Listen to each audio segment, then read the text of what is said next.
আজ আপনাদেরকে এমন একটি জেলার ভ্রমণ গল্প শোনাবো যেটি তার জেলার নামে নয় বরং উপজেলার নামেই বেশি পরিচিত, যেখানে সবুজে মোড়ানো চায়ের বাগান, শান্ত স্নিগ্ধ পাইন বন, পাহাড় বেয়ে নেমে আসা ঝর্ণার সুর আর বিস্তীর্ণ বিলের নীরব সৌন্দর্য।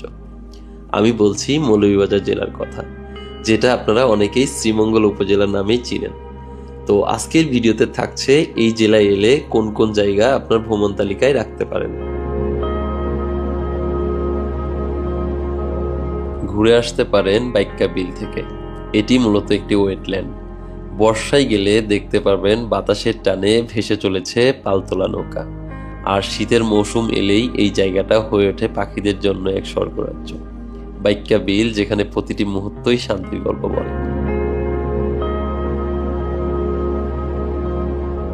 ঘুরে দেখতে পারেন শ্রীমঙ্গলের চায়ের বাগানগুলো। এই চায়ের বাগানগুলো যেন প্রকৃতির কোলে লুকিয়ে থাকা এক নীরব সৌন্দর্য। ভোরের কুয়াশা নামলে পুরো এলাকা হয়ে ওঠে এক স্বপ্নের মতো দৃশ্য, নীরব, শান্ত আর অপূর্ব। এই নীরবতার মাঝেও এখানে জীবন থেমে নেই। পাতা ছেঁড়া হাতের শব্দ, বাতাসে ভেসে বেড়ায় শ্রম আর ভালোবাসার গল্প। আকাশ থেকে দেখলে মনে হয় যেন সবুজের এক বিশাল গালিচা বিছানো এখানে।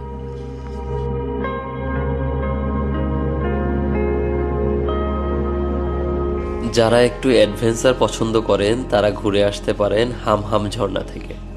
এখানে পৌঁছাতে হলে আপনাকে 1.5 থেকে 2 ঘন্টা পায়ে হেঁটে যেতে হবে ঘন জঙ্গলের মধ্যে দিয়ে। কষ্ট একটু বেশি, কিন্তু ঝর্ণার সামনে দাঁড়ালে সব ক্লান্তি দূর হয়ে যাবে আপনার। হামহাম ঝর্ণা এটা শুধু একটা জায়গা না, এটা এক অভিযান, এক অনুভূতি, এক নীরব সৌন্দর্য। এরপরে ঘুরে আসতে পারেন পাইন বন থেকে। এখানের পরিবেশ একদম শান্ত এবং নিরিবিলি, যেখানে প্রতিটি গাছ যেন বছরের পর বছর গল্প বলে। শীতের সকালে যদি আসেন এই পাইন বনে, মনে হবে যেন দার্জিলিংয়ের কোনো পাইন বনে দাঁড়িয়ে আছেন। সবশেষে সময় থাকলে ঘুরে আসতে পারেন মাধবপুর লেক থেকে।